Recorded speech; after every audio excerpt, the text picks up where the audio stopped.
자, 여러분 안녕하십니까? 반갑습니다. 회계원리의 김동수입니다. 오늘은 제 26강 시간이 되겠는데요. 오늘은 투자부동산에 대해서 여러분 학습하는 시간을 갖도록 하겠습니다. 투자부동산은 그렇게 출제가 빈도가 높지 않습니다. 한 문제 정도 나올 수도 있고 안 나올 수도 있는데요. 오늘 투자부동산 되겠습니다. 여러분 교재 295쪽이 되겠습니다. 여러분 부동산 하면 뭐라고 생각합니까? 우리 민법 99조에서 부동산이라는 것은 토지와 토지 위에 있는 정착물을 말한다. 즉 부동산 하게 되면 이제 토지와 건물을 얘기하는 겁니다. 토지와 건물. 그런데 우리가 이 토지 건물을 부동산이라고 하는데요.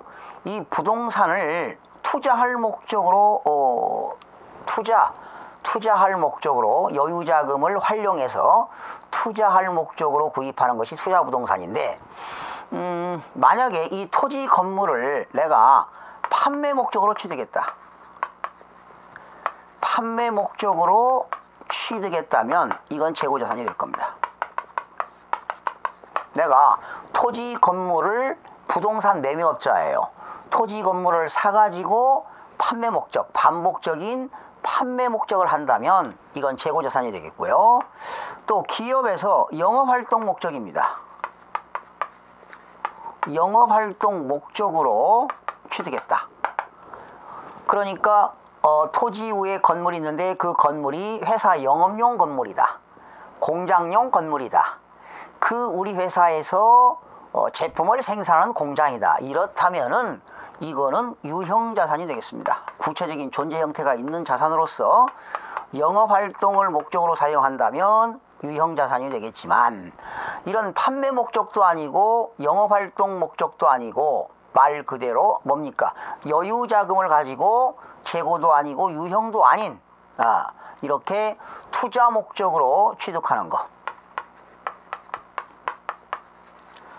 투자 목적으로 취득하는 것은 바로 투자부동산이 되겠는데, 그러면 꼭 투자 목적에는 목적이 분명한 사실이 있습니다. 뭐냐면은 내가 투자할 목적인데 무엇을 목적이냐?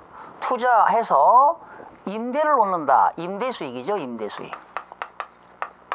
임대수익. 그러니까 투자라고, 인베스트먼트, 투자라고 하는 것은 임대수익과 내가 이제 임대할 목적에서 매월 집세를 받는 수익을 창출할 목적이고요.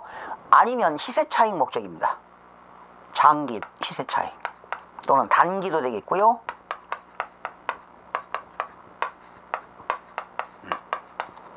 시세차익, 시세. 내가 취득해서 그 가격이 상승하게 되면 처분해서 이익을 목적으로 이렇게 두 가지가 되겠습니다. 임대수익 목적과 시세차익 목적으로 얻기 위하여 취득하는 것이 바로 투자부동산이 되겠다라는 겁니다. 자, 여러분 넘겨서 296쪽에 보시게 되면 한번 쭉 읽어보시면 나왔죠. 거기 판매 목적이면 재고자산이고, 영업활동 목적이면 유형자산이고, 임대수익이나 이런 장기 시세차익을 목적으로 하는 것은 투자부동산이 되겠습니다. 거기 2번 보니까 투자부동산의 분류가 나오죠. 장기 시세차익을 줄치세요. 장기 시세차익을 얻기 위하여 보유하거나 미래에 여유자금을 가지고 투자부동산으로 사용하기 위하여 건설 또는 개발 중인 부동산은 투자부동산으로 분류하고, 영업활동에서 판매 목적일 때는 뭐한다? 재고자산, 그리고 또는 유형자산으로 분류한다. 그런데 거기 투자부동산의 예가 나왔습니다. 투자부동산의 예가 5가지가 나왔죠? 요거 꼭 알아두시기 바랍니다. 별표시하세요. 5가지. 투자부동산의 예문이 나왔는데 5가지 나왔죠. 박스에. 첫 번째는 장기 시세차익을 목적으로, 장기 시세차익을 얻기 위하여 보유하고 있는 토지가 되겠습니다. 그러나 정상적인 영업활동 과정에서 단기간에 판매할 목적으로 가지고 있다면 뭘까요? 재고자산이 되겠죠. 사가지고 판매 목적입니다. 그러니까 사실은 단기보다는, 사실은 이제 단기일 때는 이건 뭘로 본다? 재고자산으로 보고, 사실은 뭡니까? 장기죠, 장기. 장기간 시세 차익을 목적일 때는 투자 부동산이 되겠다.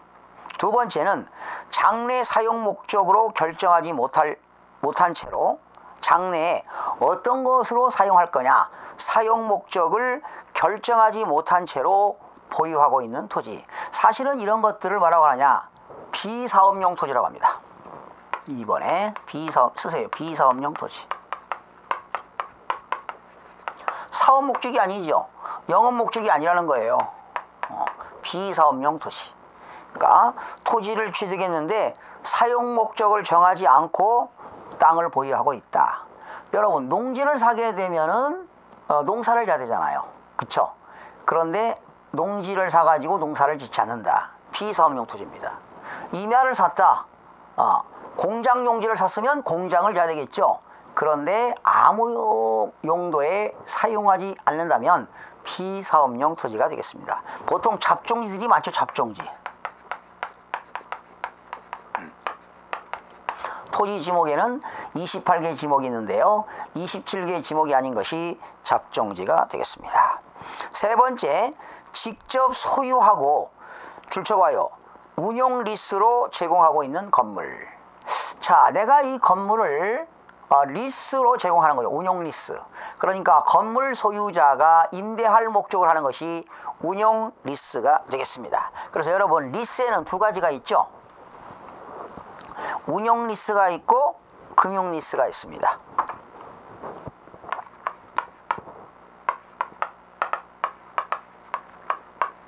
운용 리스가 있고 금융 리스가 있는데요.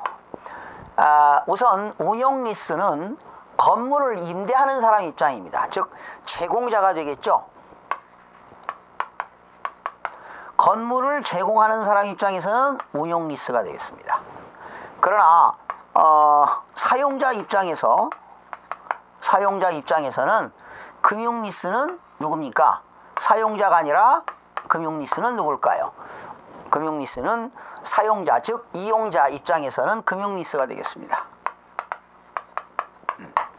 제공하는 사람 입장에서는 운용 리스. 그러니까 건물을 임대할 목적으로 제공한다면 운용 리스가 되겠고, 특히 여러분 자동차 같은 것은 다 금융 리스 아니겠습니까? 이용자가 사용하고 그 비용을 부담하는 건데 이러한 금융 리스 같은 것이 되겠습니다. 그러니까 운용 리스는 제공자 입장이고 금융 리스는 이용자 입장이다, 이렇게 보시면 되겠어요. 네 번째, 운용 리스로 제공하기 위하여 보유하고 있는 미사용 건물. 그쵸? 임대할 목적으로 하고 있는데 현재 사용하지 않고 있는 건물도 투자 부동산이 되겠다라는 것이요. 다섯 번째, 미래에 투자 부동산으로 사용하기 위하여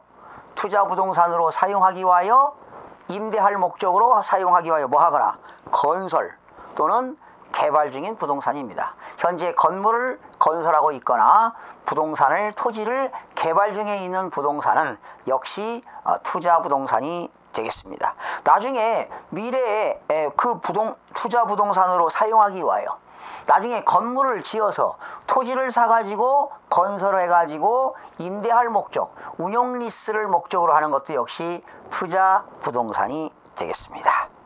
그러나 다음의 경우에는 투자 부동산으로 보지 않는다 나와 있습니다. 정상적인 영업 과정에서 판매하기 위한 부동산이나 이를 건설, 개발 중에 있는 부동산. 여러분, 판매 목적이니까 뭐가 될까요? 재고자산이 되겠죠. 제3자를 위하여 건설 또는 개발 중인 부동산. 제3자를 위한 거니까 운용 리스가 아니죠. 제3자를 위한 거니까 판매 목적이 되겠죠. 재고자산이 되겠습니다. 세 번째, 자가사용 부동산입니다. 자가사용 부동산. 자가사용 부동산을 미래에 자가사용하기 위한 부동산입니다. 자가사용 부동산은 투자 부동산이 아닙니다. 그리고 금융리스로 제공한 부동산입니다. 금융리스로 제공한 부동산. 그러니까 이런 경우도 있겠죠. 내가 이건 이용자 입장이니까 남의 건물을 전세를 얻어가지고 타인에게 또 전전세를 두는 경우도 있습니다. 이러한 것들, 금융리스로 제공하는 부동산, 이런 것들은 투자 부동산이 될 수가 없습니다. 자, 투자 부동산의 인식입니다.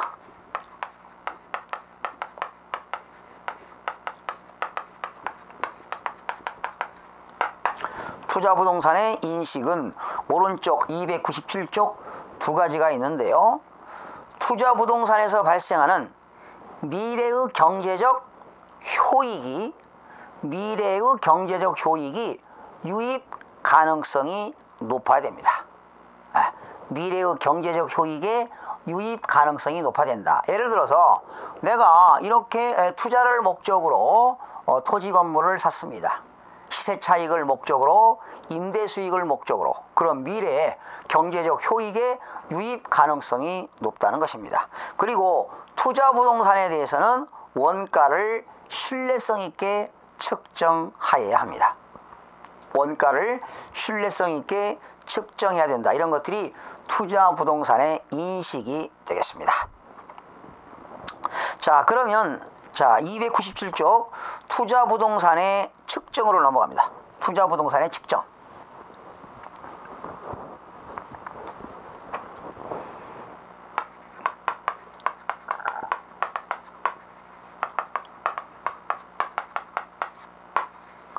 이 투자 부동산의 측정에는 두 가지가 있습니다. 원가 모형. 여러분 지난 시간까지 배운 유형자산과 무형자산에 대한 측정에는 두 가지가 있죠. 원가 모형과 재평가형 모형이 있었습니다. 그런데 투자 부동산 측정은 뭐가 있느냐? 원가 모형이 있고요. 두 번째는 공정가치 모형이 있습니다.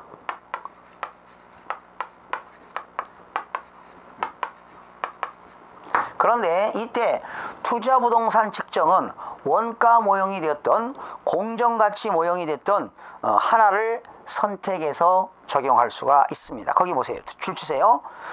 투자 부동산은 원가 모형과 공정가치 모형 중 줄 쳐요. 하나를 선택하여 모든 투자 부동산에 적용한다. 모든 부동산에 적용한다. 그런데 이 원가 모형은 중요한 게 뭐냐면 이거는 투자 부동산을 내용연수의 기간에 걸쳐서 감가상각을 한다는 겁니다. 이게 뭐에 걸쳐서? 내용연수 기간에 걸쳐서 감가상각하는 것이 원가 모형이 되겠습니다. 그러나 공정가치 모형은 감가상각을 하지 않습니다. 여러분 여기서 공정가치라고 하는 건 시장가치를 말하겠죠. 시장 상황을 반영한 그런 가치가 되겠는데요. 이거는 공정가치 모형은 감가상각을 하지 않습니다. 감가상각을 하지 않고 그러니까 투자자산을 평가하는 거죠. 공정가치로 평가해서 만약에 이익이 생겼다. 그러면 가격이 올라갔다. 그러니까 내가 원가가 100만 원짜리를 평가해 보니까 공정가치가 150만 원이 되었다. 그럼 50만 원만큼 가격이 상승하게 되면 뭘로 보겠다는 거예요? 수익으로 보겠다는 겁니다. 만약에 가격이 떨어지면 뭘로 보겠다? 비용으로 보겠다. 즉 단기 손익으로 인식한다라는 겁니다. 여러분 298쪽에 오시게 되면 박스 나왔죠? 장부가액과 공정가치입니다.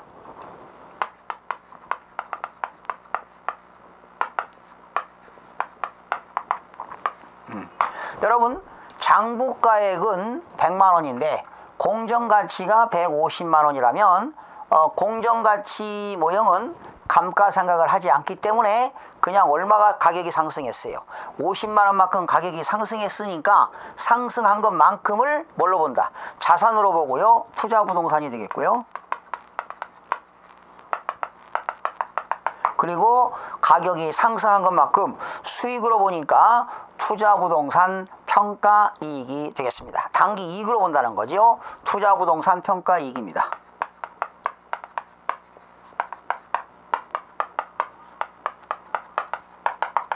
만약에 장부가액과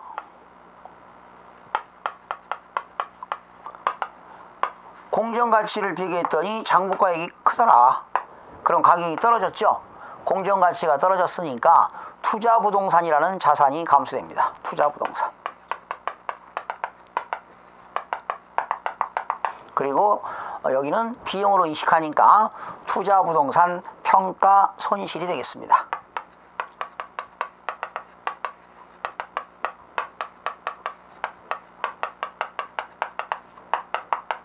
투자부동산 평가 손실이 된다. 이렇게 보시면 되겠습니다.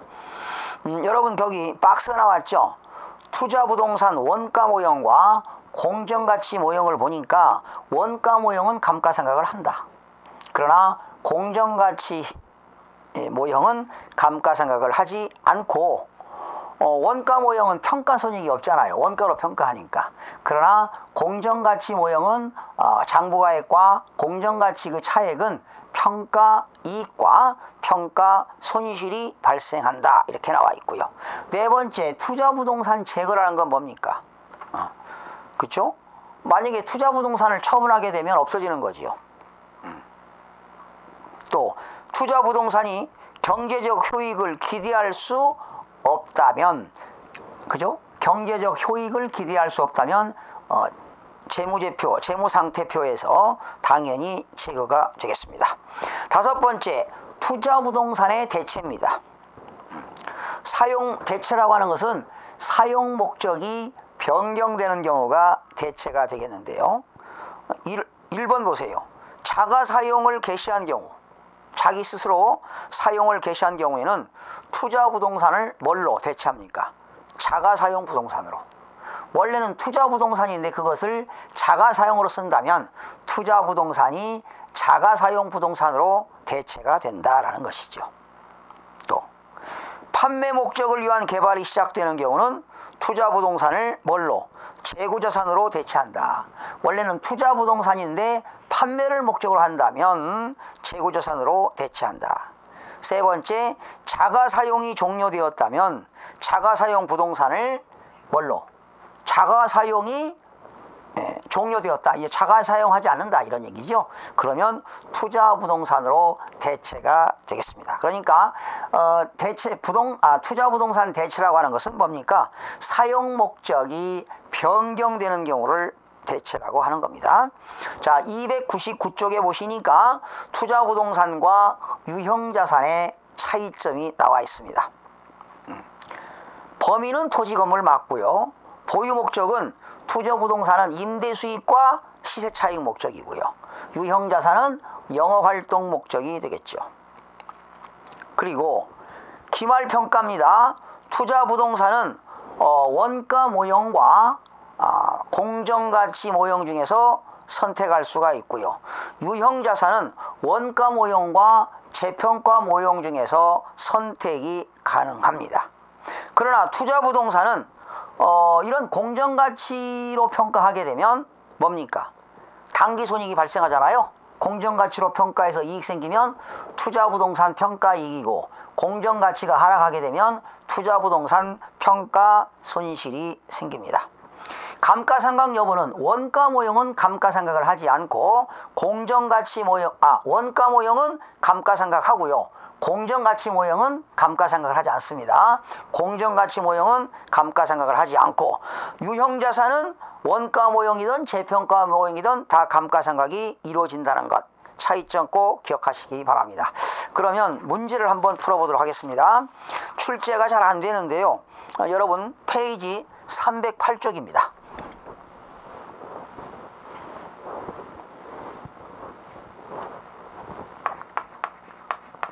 308쪽 문제 14번. 14번하고 15번 풀어드리겠습니다. 자, 문제 보실까요?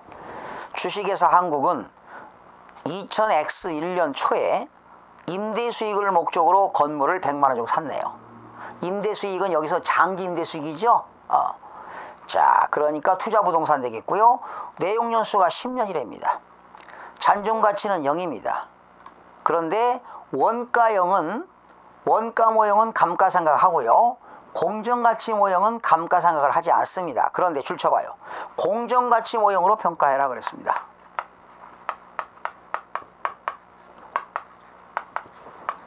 공정가치 모형으로 평가하니까 이거는 감가상각을 한다 안 한다? 안 합니다. 감가상각을 하지 않습니다. 2000X1년 말과 X2년 말의 공정가치는 110만 원이었습니다. 그러니까 1년도에는 공정가치가 110만 원이고 2년도에는 공정가치가 80만 원이었다. 그러면 X2년도 당기에 인식할 손익은 얼마일까? 여러분 110만 원짜리가 공정가치가 다음 년도 얼마에 떨어졌어요? 110만 원짜리가 80만 원으로 떨어졌으니까 뭐가 생겼을까요? 투자부동산 평가 손실이 생기겠죠. 써보세요. 투자부동산 평가 손실.